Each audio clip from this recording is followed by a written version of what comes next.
अॼोके वीडियो में ॻाल्हि कंदासीं जलाल चांडेजा जेके शागिर्द हुया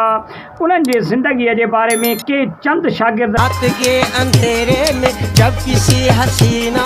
जे बारे में ॻाल्हि कंदासीं पाण हिन में जेके जलाल चांडे खे तमामु घणा प्यारा हुया ऐं जलाल चांडे वटि कुझु शागिर्द रहियल हूंदा हुया मुस्तक़िल उन्हनि जे ओताक ते ऐं जलाल चांडियो जंहिं बि महफ़िल में वेंदो हुयो पोइ पंहिंजे शागिर्दनि खे वठी वेंदो हुयो ऐं उते जेको आहे सो उन महफ़िल में पाण सां गॾु वठी करे ऐं उन्हनि खे सिखिया बि ॾींदा हुया ऐं पाण सां गॾु वठी वञी उते ई सेखारींदा बि हुया उन्हनि खे ऐं उन्हनि मां कुझु शागिर्द बहितरीनु शागिर्द हिकु मोहम्मद उर्स चांडियो हुयो, ॿियो दिलशेर तीवणो हुयो, ॿियो गुलशेर तीवणो हुयो, शमन अली मीराली हुयो ऐं उन खां अलावा ॿिया खोड़ सारा गुलाम हुसैन उमराणी हुयो। दोस्तो इहे सभई जलाल चांडे जा शागिर्द हुया। जलाल चांडियो यकतारे चपड़ीअ जो बेताज बादशाह फ़नकार हुयो सिंध जो, जंहिंखे लखे माण्हू मोहबत कंदा हुया ऐं उन टाइम में जॾहिं जलाल चांडे जो माण्हुनि उरूज ॾिठो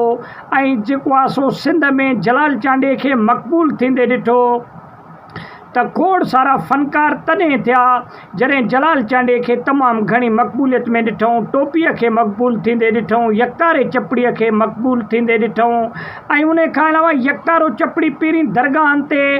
ऐं महफ़िल मौसीक़ी में ओस पास में इते ई महदूद हूंदो हुयो, लेकिन जलाल चांडियो जॾहिं यकतारे चपड़ीअ खे खणी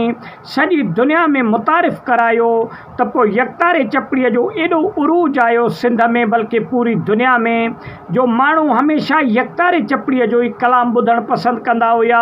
हिन वक़्तु पाण गुलाम हुसैन उमराणी जी ॻाल्हि कयूं त गुलाम दोस्तनि जी दुआऊं, मापी जी दुआऊं,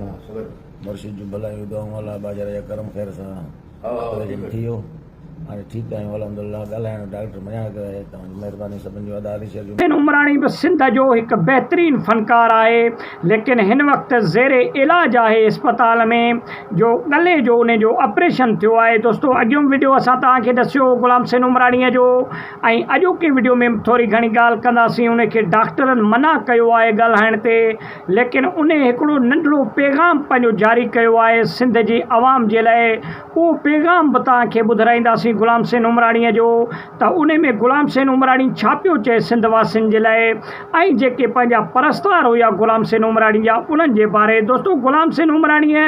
नीच ऐं जेको आहे सो उथ ॾाढी ॾिठी, उन में कमियूं बि आयूं, पेशियूं बि आयूं, गम बि आया, ॾुख बि आया गुलाम हुसैन उमराणी जी ज़िंदगीअ में, लेकिन गुलाम हुसैन उमराणीअ पंहिंजे कम खे कंटिन्यू रखियो